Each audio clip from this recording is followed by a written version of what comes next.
Welcome to Billy's Books. We're going to do another Star Wars novel. If you're lucky, maybe you'll get to hear a power saw. The latest is just came out, Thrawn, the latest Thrawn book, Star Wars, Thrawn, Ascendency, and then you can't see it, Greater Good. Pretty long title, a lot of subtitles.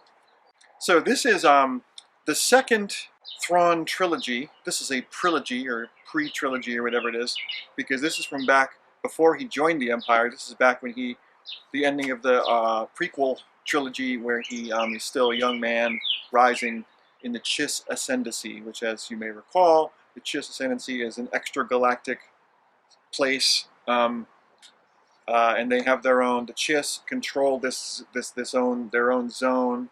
The Chiss Ascendency of several planets, and then beyond that is what's called the Chaos, which is messed up and requires special navigation. Those special navigators are called Skywalkers, and they're almost always little girls between like the ages of 7 and 12.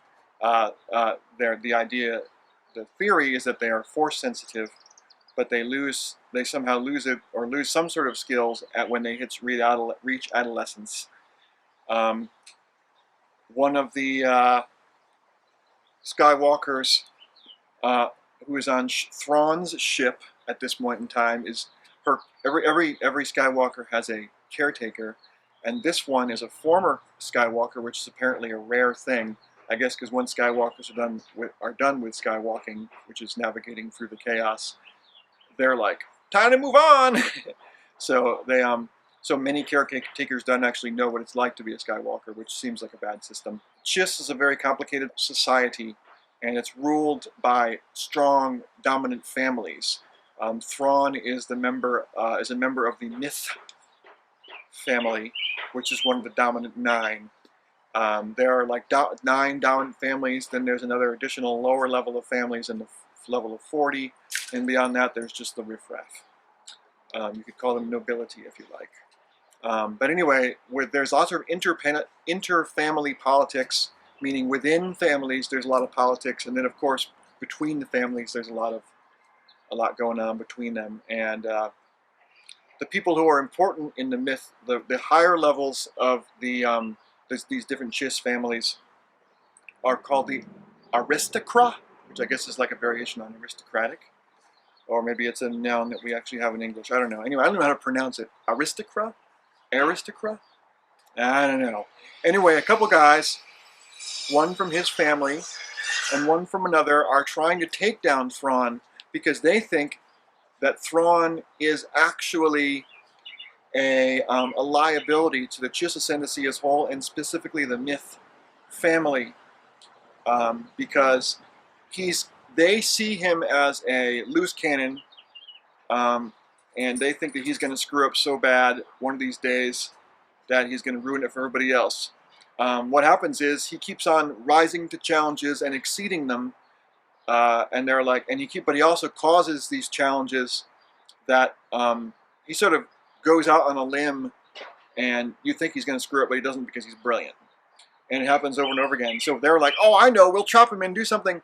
One of their many ways to get him to screw up his career is to say, send him on a mission he knows he's going to fail, and lo and behold, he doesn't. It's driving them crazy, so much to the point they begin to doubt themselves. Maybe we shouldn't undermine his career. Perhaps he isn't a liability. But they keep going anyway. And supposedly, family matters are not supposed to interfere with military matters, but of course they do. So when Thrawn gets all these, he keeps climbing the ladder and getting more and more power within the military.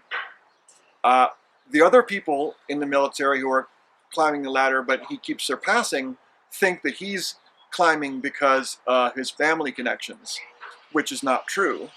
It's just that he's freaking brilliant. And there's 2 kinds of people in the Chiss military: those who have worked with Thrawn and those who haven't.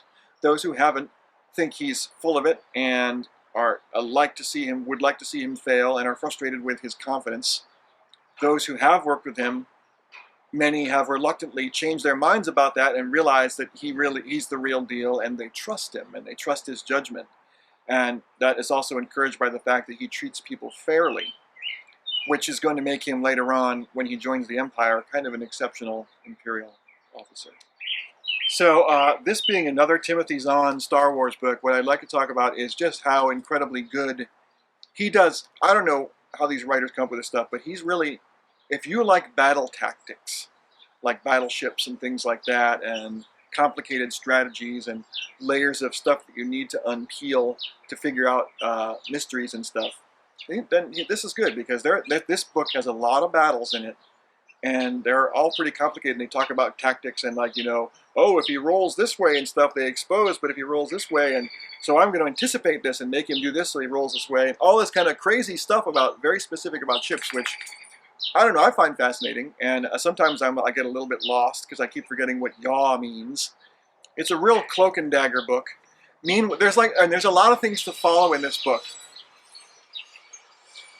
There's the main plot is Thrawn is on one ship, his boss, the admiral's on another ship, and another captain is on a third ship, and they all have crews and people on them, and it's kind of hard to keep track of all these different things going on, but they sometimes work together, and sometimes they're independent, and sometimes one gets sent into the chaos beyond to contact somebody else because the radio doesn't work and all that kind of stuff.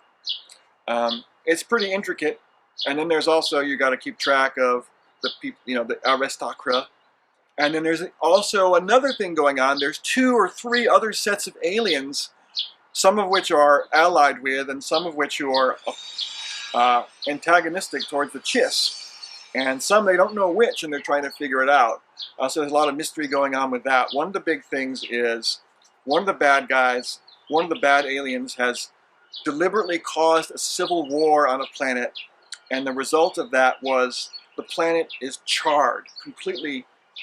Just like when you come to the orbit, you see large sections of black on the planet from orbit.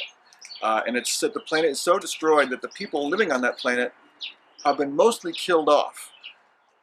Thrawn has made contact with some refugees from that planet, and there's a woman called a Magus, which is their version of magistrate or something. She's in charge of all these people, all these refugees, and she has decided that since her planet is destroyed, the remaining people, it's up to them to kill themselves so that they can go to the next level, which is probably equivalent to where Thrawn has a theory that they're force sensitive, and that they take him to the next level, so the place where the Skywalkers go. But they're not sure because they don't understand this alien race. Anyway, so this lady is like, oh, we have to kill all. I have to tell all my, I've given up hope. And Thrawn's like, hold on there, let's go back and, you guys don't tell all of your 20,000 refugees to kill themselves. Please don't do that. Let's go back to your planet and see if there's some way we can maybe make it fixable. And she's like, there's no hope. There's no hope. He's like, let's just go anyway. No, there's no hope. I've already told my assistant to kill himself. What? They don't want her to tell the rest of her people to kill themselves. And they come up with a really brilliant solution to keep her from doing that.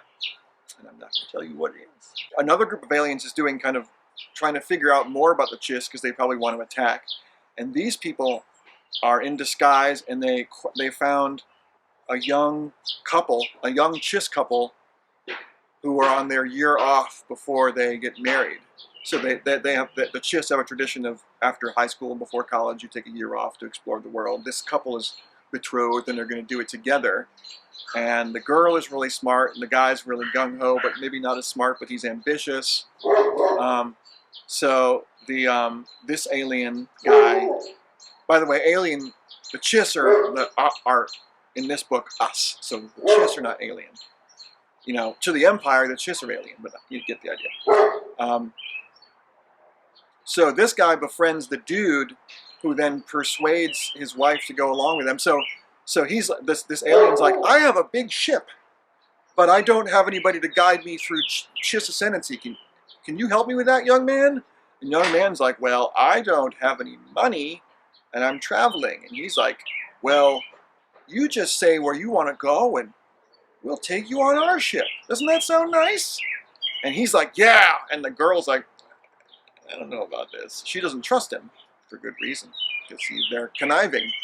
But eventually, the goal of this cloak and dagger stuff is so that this alien can meet an important guy in that dude's family, an aristocrat, if you will, from that family, and his motives for why he wants to meet that guy aren't that clear. But they go through a lot of steps to get to that planet, and the girl is like, well, we were planning on going to this other planet to do bird watching for a month, and the boyfriend's like, well, we gotta do that because that's what she wants, and he's like, and the alien's very, okay, that sounds great, whether he wants to kill her, and he eventually does. So there you have it. I gave you away one of the little secrets. So basically, they're unraveling all these things with all these different people and all these races, and it's kind of hard to keep track of. So it's not one of those books where you can start it, put it down, and pick it up a month later because you'll be lost. You got to read it all at once to keep the flow, keep all those names in mind, and stuff like that. But since it's Timothy Zahn and it's Thrawn, it's worth it because it's a good writer, and Thrawn's one of the more interesting characters in the Star Wars universe. So thank you very much for listening. If you can't do review.